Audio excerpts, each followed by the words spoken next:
¿Sabían que el año que viene unas 300 millones de personas en el mundo van a depender de ayuda humanitaria?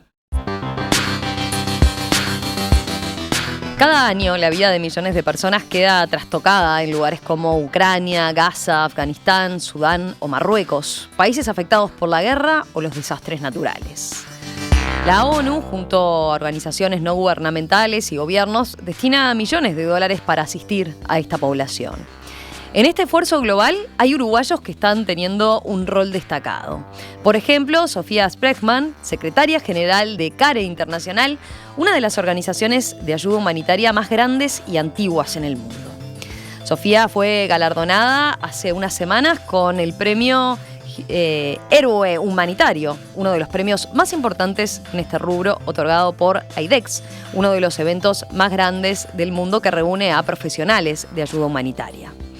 Vamos a conversar esta mañana con Sofía, vamos a conocer su trayectoria, vamos a conocer su experiencia en el mundo del campo de la ayuda humanitaria, que la llevó, por ejemplo, a viajar a Afganistán a negociar directamente con los líderes talibanes allí en ese país por la labor que cumplen las mujeres en las organizaciones no gubernamentales. Sofía vive en Ecuador, pero estamos aprovechando que anda estos días por acá, por nuestro país. Nos está acompañando acá en el estudio. Sofía, bienvenida, ¿cómo estás? Muy bien, gracias y gracias por la oportunidad de conversar. Contanos, a ver, ¿de dónde surge tu vocación por la ayuda humanitaria? Bueno, creo que desde siempre, es lo que quise hacer desde niña, de adolescente, inspirada por Gandhi, Martin Luther King, tantos otros, ¿no? Y lecturas, amigos, amistades y obviamente familia, ¿no? Mis padres y sus valores y lo que inculcaron en mí, siempre muy claramente el tema humanitario. Así que desde ahí surge. Tú saliste de Uruguay muy joven, ¿no? ¿Llegaste a recibirte acá?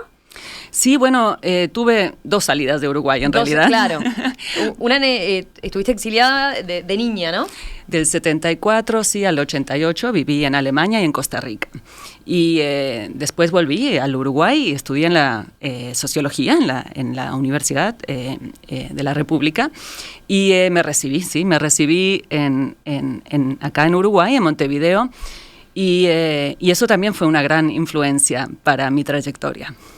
¿Por qué? A ver, ¿por qué fue una gran influencia? Bueno, en realidad porque aparte de estudiar sociología en la universidad, enseguida empecé a trabajar en equipos consultores y entonces esa en realidad fue capaz más mi universidad y ahí tuve la gran oportunidad de trabajar con César Aguiar, claro, que realmente me enseñó tanto que sin lo que hubiera aprendido con César, capaz nunca hubiera podido hacer lo que hago hoy. Y después, ¿cómo termina siendo tu recorrido? ¿Ya después te fuiste a estudiar al exterior?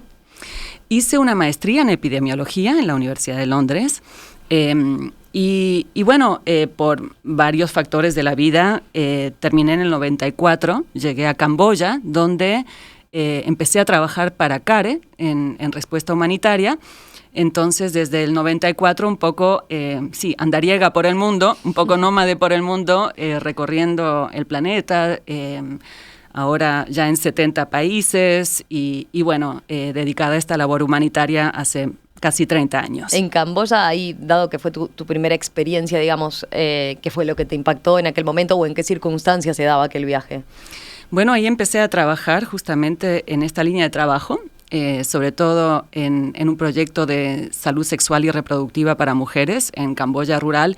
Y bueno, en ese momento, a inicios de los 90, Camboya todavía estaba viviendo las consecuencias del régimen de los Khmeres rojos, de los Khmer Rouge, y un país tremendamente pobre. Eso ha cambiado ahora, realmente está en una mejor situación, pero en ese momento eran unas situaciones más dramáticas del planeta a raíz del genocidio de los Khmeres rojos. Entonces ahí empezó todo. Ahí empezó todo. Después, ¿cómo siguió esa travesía por el mundo? Cuando te hicieron la distinción esta de héroe humanitario, destacaban eso que, por ejemplo, fuiste mamá y al poquito tiempo estabas con el pequeño o la pequeña en brazos, ¿no? Recorriendo distintas partes del mundo. Sí, mi hijo Felipe, que tiene hoy 23 años, nació en el 2000. Cuando tenía 24 meses había ido ya a 24 países conmigo, es decir, uno por mes. Uganda, Bangladesh, Nepal, muchos más, Kenia, el Congo, Bolivia, Bosnia. Y sí, porque justamente, a pesar de que obviamente siempre vivo en algún lugar del mundo, realmente en este trabajo uno se mueve mucho y constantemente está en algún otro contexto. Después de lo de Camboya, ¿cómo seguiste? ¿Por dónde estuviste? Después, más allá de todo esa seguidilla, o sea, establecida así por más tiempo. Nicaragua, Ecuador, pasé también periodos prolongados en Ruanda. Y sí, esto ha sido un poco la vida. Ahora estás haciendo base en Ecuador, digamos. Ahora base en Ecuador, pero viajo más o menos 60-70% de mi tiempo.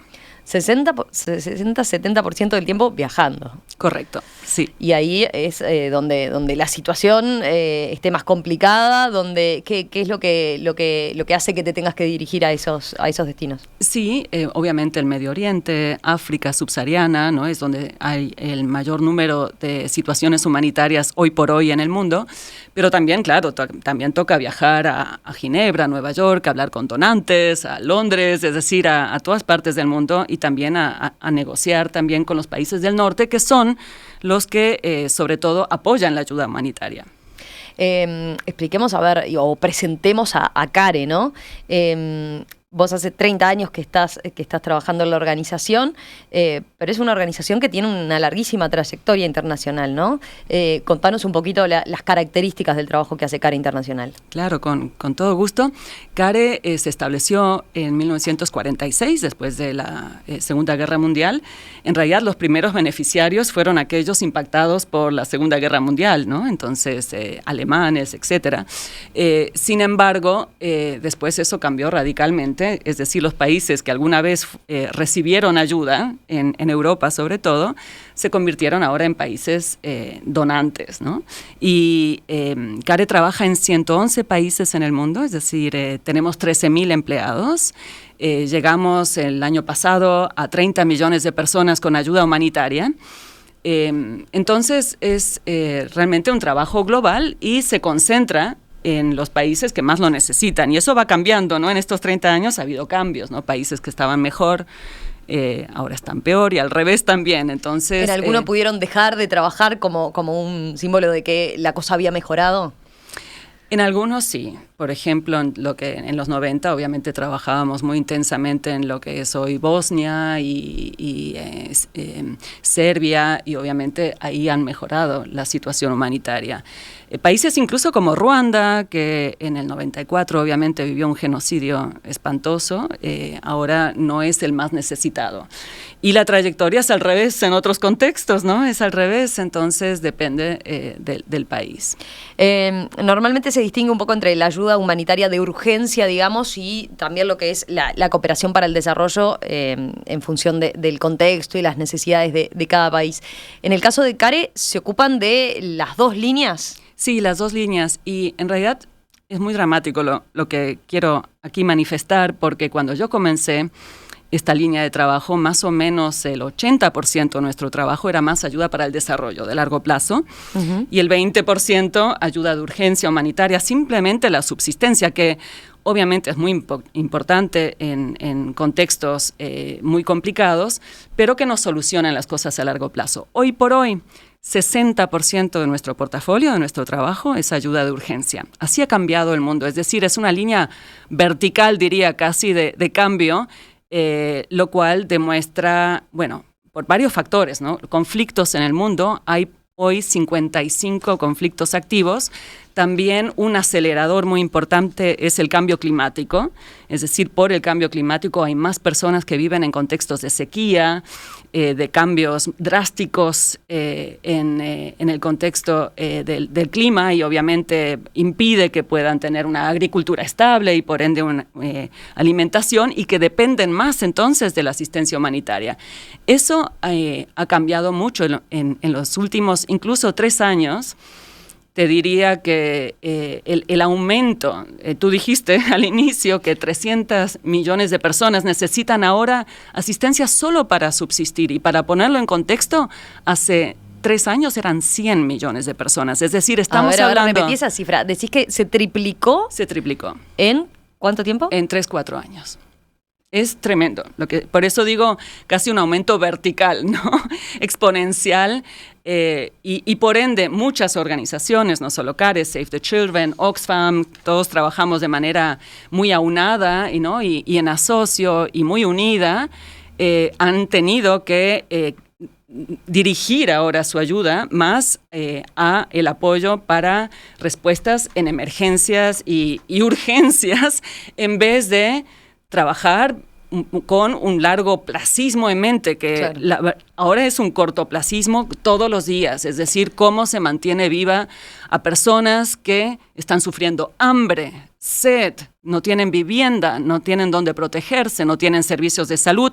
Eso ha aumentado radicalmente. Hay 175 millones de personas en el mundo hoy que viven en un contexto de conflicto armado también, que es difícil llegar a ellos. Obviamente, imagínense ustedes todos los impedimentos logísticos para poder incluso llegar con esa ayuda. No es fácil en muchos contextos. Eso complejiza también y dificulta, y también aumenta el precio de poder proveer esa ayuda. No es lo mismo un terremoto que un conflicto. Uh-huh. Y obviamente la ayuda humanitaria, y para estas situaciones de emergencia, es tanto por conflictos, es decir, razones provocadas por el ser humano, como también eventos naturales. Pero estamos viendo ahora un aumento enorme del número de personas que viven en contextos de conflictos. Y no ha habido desde hace décadas tantas personas que están en una situación de refugiados o de desplazamiento. 1 de cada 5 niños en el mundo vive hoy en un contexto de conflicto o evadiendo un conflicto, huyendo de un conflicto. Es decir, es una cifra descomunal, enorme. Y yo nunca pensé que cuando empecé hace 30 años mi trabajo, realmente...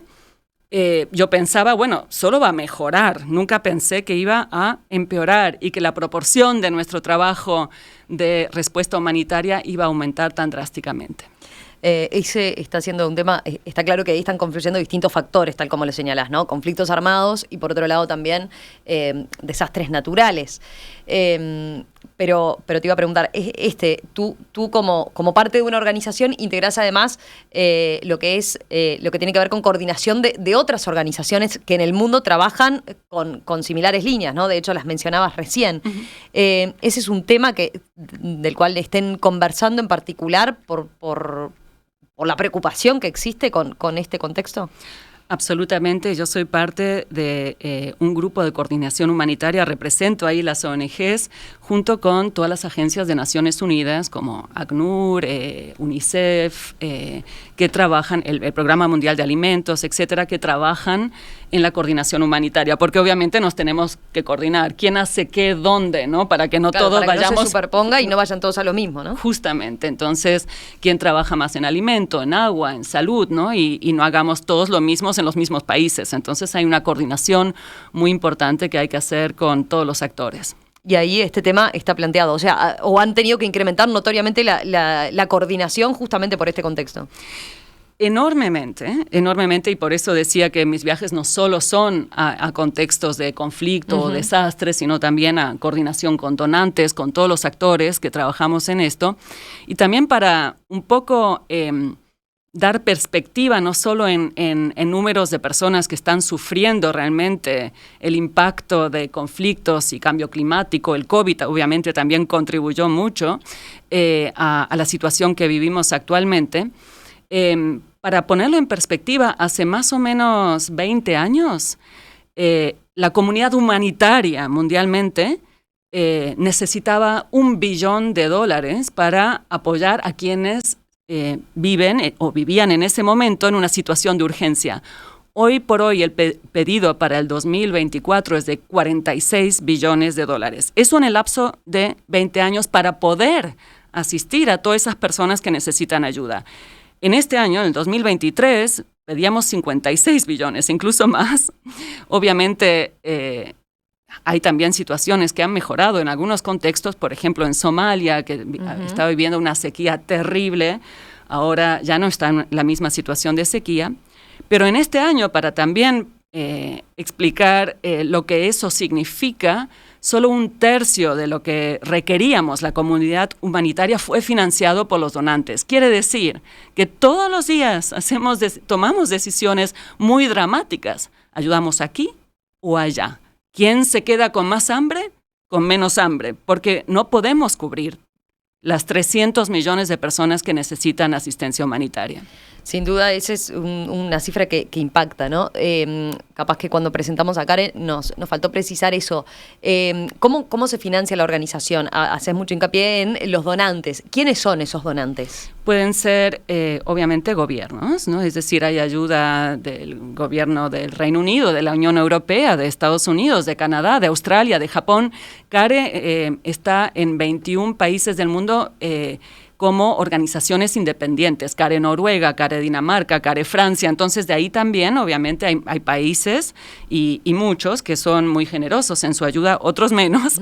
Hay incluso algunos que tienen un porcentaje del Producto Bruto Interno que debe ir incluso a la ayuda humanitaria, eso está estipulado. También hay ayuda de individuos, de filántropos, de fundaciones, de personas privadas, que también corporaciones, algunas empresas privadas, pero sobre todo la asistencia más importante viene de los gobiernos mismos. Y más allá de esas distinciones entre cuáles son más colaborativos y menos, esto que estás planteando de la falta de recursos en general pasa porque justamente aumentó la población a la que tienen que cubrir, no porque haya habido una retracción necesariamente de las donaciones. Las dos cosas. ¿Las dos cosas? Sí. Primero aumentó exponencialmente el número, entonces nadie estaba preparado para esto. Pero también ha habido recortes por crisis financieras en algunos países. Obviamente estamos viendo también una polarización en el mundo y también un incremento de gobiernos, si pudiera decir, en muchos países de extrema derecha que tienden a cortar la ayuda para el desarrollo. Entonces, eso también es muy, muy preocupante, que se vuelcan más a asuntos internos y menos a la cooperación internacional. Enseguida continuamos conversando con Sofía Spregman, socióloga uruguaya, secretaria general de CARE Internacional. Ya con este contexto, ahora seguramente nos vamos a meter ya en lo que tiene que ver con lo que fueron tus viajes más recientes, ¿no? Esta negociación que tuviste que emprender hace un año nada más con los talibanes en Afganistán, por la labor de las mujeres allí, y también, obviamente, la situación en la Franja de Gaza, en lo que tiene que ver con la guerra con Israel. Cada año la ONU, ONGs y gobiernos destinan miles de millones de dólares en ayuda humanitaria para personas que sufren las consecuencias de las guerras y los desastres climáticos y ambientales. En este esfuerzo global de la ayuda humanitaria, hay uruguayos que están teniendo un rol destacado. Por ejemplo, Sofía Spregman, secretaria general de CARE Internacional, una de las organizaciones de ayuda humanitaria más grandes y antiguas del mundo. Sofía fue galardonada incluso con el premio Héroe Humanitario, una de las decoraciones más importantes en este rubro. Con ella estamos conversando esta mañana aquí en Perspectiva a propósito de su experiencia en el campo de la ayuda humanitaria, su trayectoria de vida por los lugares en donde anduvo.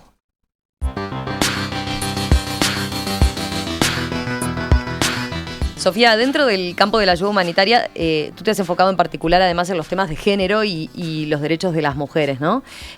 ¿Por qué la ayuda humanitaria tiene que tener un foco en temas de género?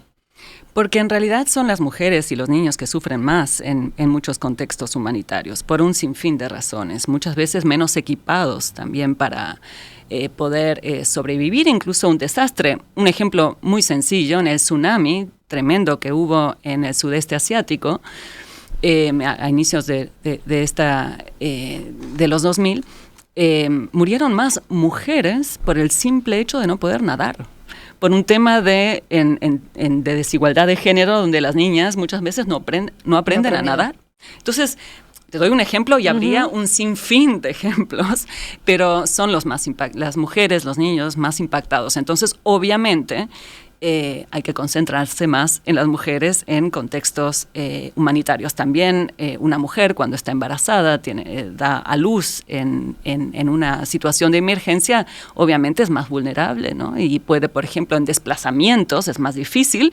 Si estás embarazada, necesitas más protección. Y otro tema muy importante es que en contextos de conflicto también sigue siendo, lamentablemente, la violencia sexual y la violación un arma de guerra. Entonces ahí también significa otro tipo de vulnerabilidad para las mujeres. Si lo llevamos a experiencias concretas, este tema en particular te llevó a Afganistán en enero de este año, ¿no? Cuando el régimen talibán les prohibió a las mujeres afganas trabajar en ONGs locales y extranjeras también. Y bueno, a raíz de esta decisión, organizaciones como CARE Internacional decidieron suspender sus programas en Afganistán, ¿verdad? Por lo que era. Tú allí tuviste que viajar a Afganistán a intentar negociar con el régimen talibán. Correcto. En enero de este año fui a Afganistán, a Kabul. Me reuní con obviamente las autoridades, es decir, los talibanes, porque el 24 de diciembre del año pasado un decreto prohibía a las mujeres trabajar en ONGs. Y no podemos llegar a mujeres sin mujeres en nuestros equipos. En Afganistán tenemos un equipo de 900 personas, la mitad mujeres, y más aún en un contexto como el afgano, solo una mujer puede estar en contacto con otra mujer. Entonces fuimos a negociarlo. En realidad no suspendimos la ayuda porque los humanitarios no podemos suspender nuestro apoyo. No podemos suspender nuestro apoyo. Siempre tenemos que seguir trabajando. No es un rubro que hace huelga. Es imposible porque obviamente mueren personas si no estamos activos. Entonces, pero era fundamental negociar y sí logramos que por lo menos aceptaran que en las organizaciones puedan trabajar mujeres en educación y en salud, para que sean mujeres que llegan a mujeres en centros de salud, en escuelas para niñas, porque ahora prohibieron también la educación secundaria y universitaria para mujeres, pero en la educación primaria sí, entonces seguimos trabajando y pudimos negociarlo. Es muy importante, claro, por ejemplo, sentarse con los talibanes, uno pudiera decir qué complejo sentarse con personas, obviamente con quien no compartimos nada en cuanto a ideología, pero lamentablemente la mayoría de las emergencias y urgencias humanitarias precisamente están en contextos como Afganistán, Myanmar, Sudán. Tenemos que sentarnos a negociar acceso humanitario con cualquiera, porque si no, no trabajaríamos en los contextos donde hay más necesidad y donde las personas tienen más hambre. Es decir, no debe haber mucho peor destino hoy por hoy que nacer en Afganistán siendo niña. ¿Y qué culpa tiene una niña afgana de nacer en Afganistán? Entonces nosotros tenemos que quedarnos y apoyarla en lo más que podamos. Y obviamente en algunos contextos eso es sumamente difícil. Ahí concretamente, para bajar a tierra, ¿cómo están trabajando en Afganistán, CARE hoy? Quiero decir, ¿están con personal extranjero mayoritariamente, con personal local? ¿Y qué tipo de trabajo? Cuando hablas de esos dos rubros donde sí les permitieron, ¿no? Salud y educación. ¿Qué es lo que hacen concretamente? Por ejemplo, en centros de salud tenemos asistencia de salud con médicos, enfermeras.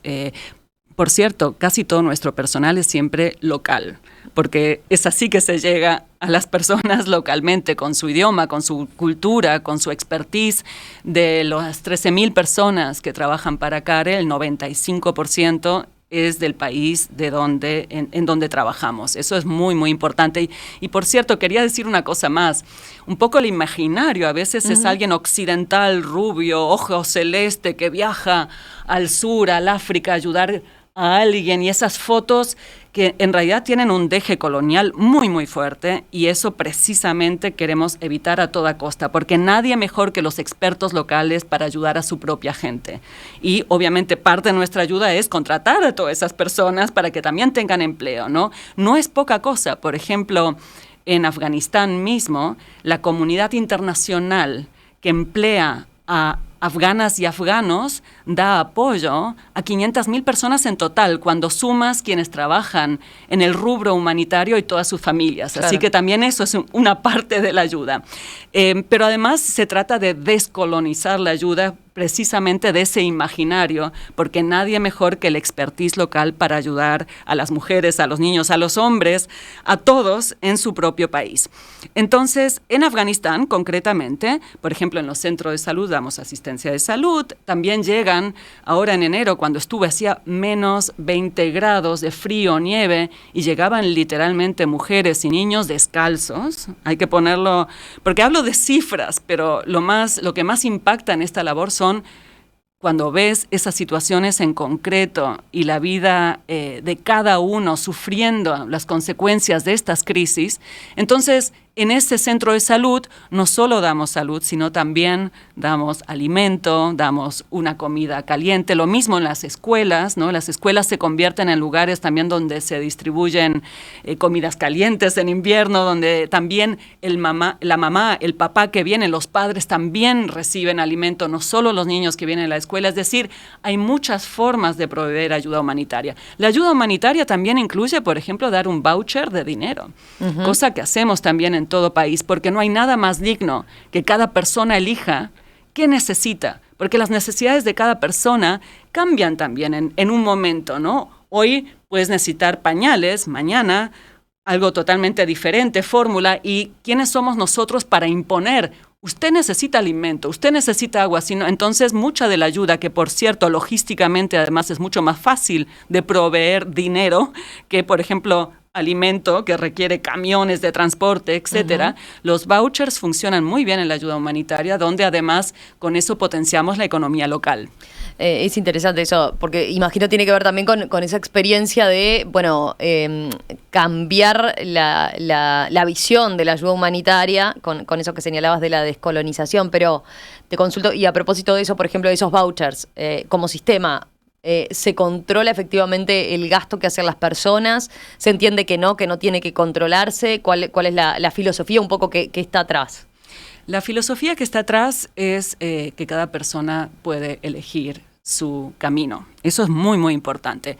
Ahora, por ejemplo, también es importante, a veces los vouchers consisten en una tarjeta que las personas, cuando eso funciona, no en todo contexto, en Afganistán o en Gaza de hoy, eso no es posible, pero podría ser en contextos más estables, por ejemplo, migración venezolana en Colombia o a Ecuador, que reciben una tarjeta que pueden ir al supermercado, pero que está bloqueada para compra de alcohol y cigarrillos. Bueno, por eso, a eso es decir, iba, ¿no? De exactamente, que con eso es para alimento, para productos de higiene personal, entonces eso también es controlable, ¿no? Entonces hay muchas formas de organizar para asegurar que las personas destinen también esos recursos a necesidades básicas, porque para eso es la ayuda humanitaria. Dice Margarita, felicitaciones a Sofía por su labor tan necesaria y valiente que realiza donde más se necesita. Y te hace una pregunta, ¿cómo ve la llegada de asistencia humanitaria a Gaza, a la población civil, mujeres, niños? Enseguida volvemos con ese tema. Seguimos en la entrevista central esta mañana aquí en Perspectiva con Sofía Spregman, socióloga uruguaya, secretaria general de CARE Internacional. Con ella estamos conversando sobre su experiencia, su trayectoria de vida, que la ha llevado a distintos países a negociar cuestiones que tienen que ver con la ayuda humanitaria y a conocer de primera mano distintas realidades y las consecuencias que sufren millones de personas por las guerras y por los desastres climáticos y ambientales.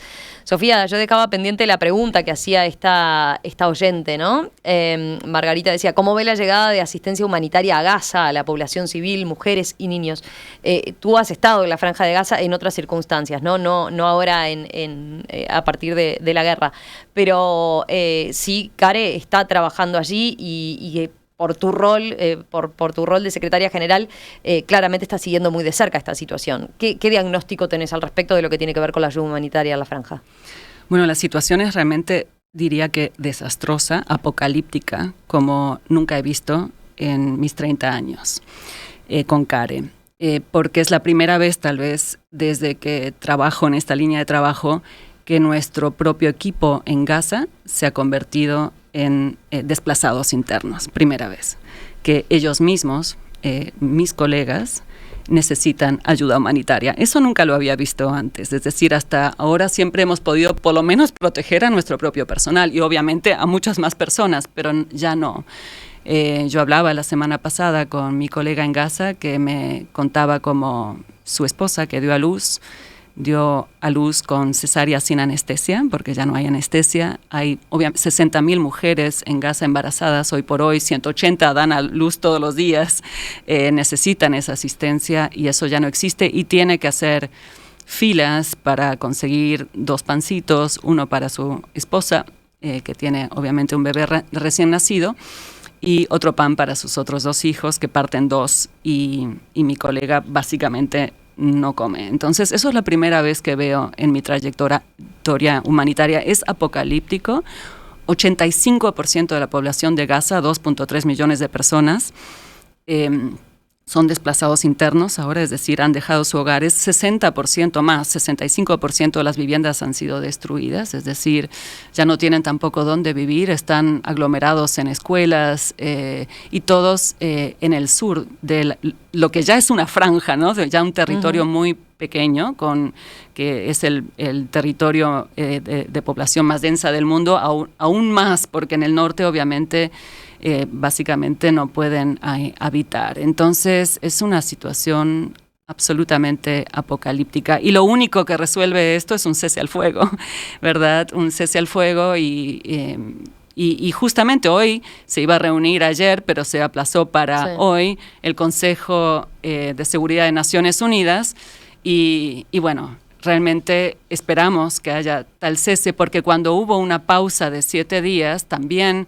entró más ayuda humanitaria en Gaza, que en este momento obviamente se necesitan condiciones mínimas para que entre la ayuda. No se logra bajo bombardeos, es imposible. Por eso en ese cese al fuego se demostró que sí es posible que llegue ayuda. Pero también para ponerlo en perspectiva, Gaza, de por sí, 80% de la población, incluso antes de este conflicto, requería de ayuda humanitaria, porque obviamente es un territorio que no tiene producción propia, entonces ya de por sí necesitaba esta ayuda. Y entraban todos los días 500 camiones de ayuda a Gaza, todos los días, previo a este conflicto. Desde que comenzó el conflicto, han entrado 4.500, es decir, estamos hablando del equivalente de 9 días de ayuda para un conflicto que ya empezó hace más de 70 días. Entonces, más o menos el 50% de la población está ahora en una situación extrema de hambre.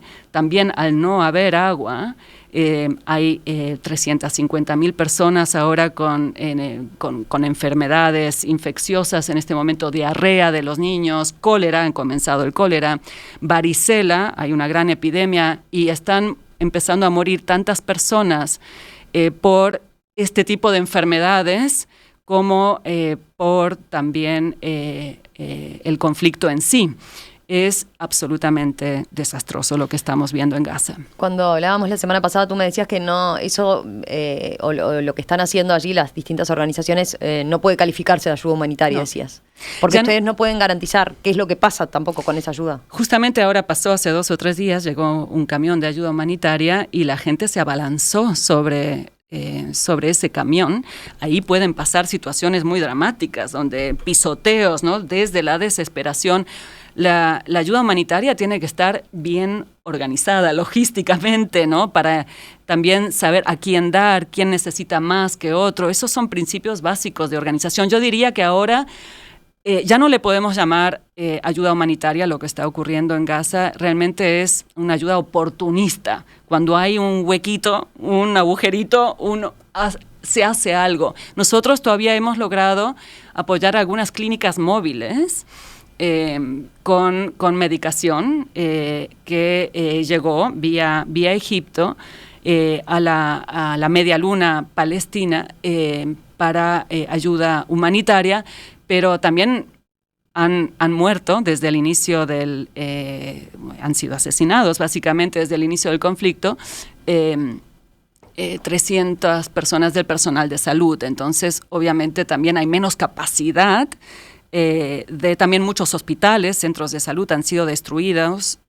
básicamente casi toda la infraestructura. Entonces, en este momento estamos viendo una situación absolutamente apocalíptica en Gaza. Tengo varios mensajes. Nicolás dice: felicitaciones a Sofía, gracias por todo lo que haces por un mundo mejor.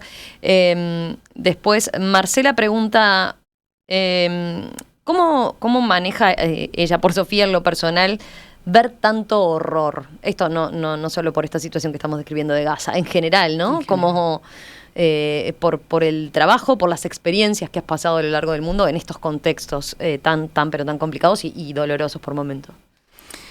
Es complejo, es difícil y es parte del trabajo, como en muchos trabajos, ¿no? Que en muchas personas en el mundo hacen esta línea de trabajo, o médicos o otros.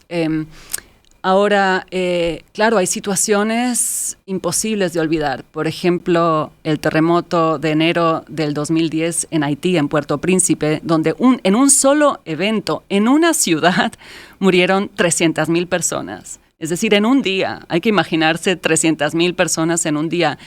Y yo llegué poco después y, claro, la ciudad olía a muerte. Más que apocalíptico, ¿no? Y esas son situaciones donde, bueno, todas, pero es imposible que no te impacte de manera rotunda, profunda y para siempre. Nunca más te lo quitas de la cabeza. En el Congo me pasó de manera similar. Y bueno, sí, los equipos humanitarios también requieren a veces de ayuda y apoyo, ¿no? Hay que cuidar al cuidador. A veces uno se niega porque ve que es tanto el sufrimiento en el mundo y somos tan privilegiados poder comer, tomar agua, tener servicios de salud, que dices, ¿y qué derecho tengo yo a ser apoyado cuando hay gente que está tanto peor? ¿No? Es muy difícil, pero sinceramente he visto en estos 30 años muchos colegas que simplemente, si no aceptan esa ayuda de ser apoyados también y poder hablar con alguien sobre lo que vieron, lo que sintieron, lo que experimentaron, después también sufren traumas muy profundos y ya no pueden ayudar a nadie. Entonces es muy importante aceptar esa ayuda. También es difícil estar en contextos como Gaza, Afganistán, porque lo que es clave en la ayuda humanitaria y para todos nosotros es siempre enfocarnos en el ser humano, los principios de humanidad, imparcialidad, neutralidad. Es decir, nosotros no tomamos ningún partido en los conflictos, sino que simplemente ayudamos al más necesitado. Y a veces el corazón quiere tomar partido cuando ves atrocidades y mantener eso muy firme, seguir negociando y hablando a veces con líderes que sinceramente no se ocupan de sus poblaciones, también requiere de una fuerza especial, porque uno quisiera gritar y enojarse mucho, pero entonces simplemente vas a ser echado de un país y no vas a tener acceso humanitario. Entonces lo que hay que hacer es mantener la paciencia, la neutralidad, esa imparcialidad y seguir insistiendo que lo único que quieres hacer es intentar salvar una vida más. ¿Cómo recibiste esta distinción de heroína humanitaria? Distinción que recibiste este año. ¿Te cambia o no te cambia la labor? Bueno, fue un lindo reconocimiento. Me sorprendió porque no me lo esperaba. Ni siquiera sé hasta el día de hoy. Los uruguayos no tenemos claro, capaz que tenemos una compatriota así primero con el trabajo que estás haciendo, y segundo, eso, siendo reconocida además. Bueno, fue lindo recibirlo, pero lamentablemente, como el mundo sinceramente va peor de lo que estaba cuando comencé, se necesita mucho más y muchas personas más que se dediquen a esto, que trabajen en esto para poder, de alguna forma, no sé cómo, porque sinceramente es fácil perder la esperanza en este momento, dado las cifras que hablábamos al inicio del diálogo, que son espeluznantes. Pero bueno, hay que seguir y es bueno ser reconocido por la labor que uno hace, como en cualquier otra labor, sea la que sea. En el mundo, hablamos de los fondos hoy, hablamos de la cantidad de personas que necesitan. En materia de voluntarios, ¿está creciendo el número o no? ¿O se requiere más gente así, con ese espíritu como el tuyo? No, hay muchísima gente que hace trabajo voluntario en todas partes del mundo y en muchas causas importantes, ambientales, derechos humanos, es decir, y eso sí me llena muchísimo de alegría cuando lo veo, y eso en todos los países del mundo se encuentra básicamente quienes apoyan directamente, inmediatamente a sus pares. No somos las organizaciones humanitarias, sino quienes están ahí en el momento justo de un conflicto, que realmente son los vecinos, las personas más cercanas. Eso lo vemos en Ucrania. Esos son los héroes. Esos son los héroes humanitarios que están ahí para dar una mano a quien vive en la casa vecina, a quien se quedó sin techo. Y esas personas, esos héroes anónimos, muchas veces no reconocidos, son a quienes tenemos que realmente aplaudir. Nosotros estamos ahí para potenciarles y ayudarles para que puedan dar más de lo que tienen. Pero esa solidaridad en el mundo que se ve en todas partes y que nos conecta de manera profunda y humana, eso es lo que es el mayor motor para el trabajo de cualquiera que se dedica a esto. Sofía Spregman, socióloga, secretaria general de CARE Internacional, uruguaya, hoy en día viviendo en Ecuador, pero como decías, con muy poca base allí, ¿no? Viajando mucho por el mundo a raíz de tu labor. Bueno, gracias por haber compartido esta mañana aquí en Perspectiva tu experiencia, y volvemos a conversar en cualquier momento. Te diría, ojalá que no, te iba a decir, porque seguramente cuando hablemos es para hablar de estas situaciones terribles, ¿no? que tú describías. Pero bueno, pero también venía bien saber que hay una uruguaya trabajando ahí de primera mano en estas situaciones. Así que gracias. Gracias a ti por la oportunidad. Gracias.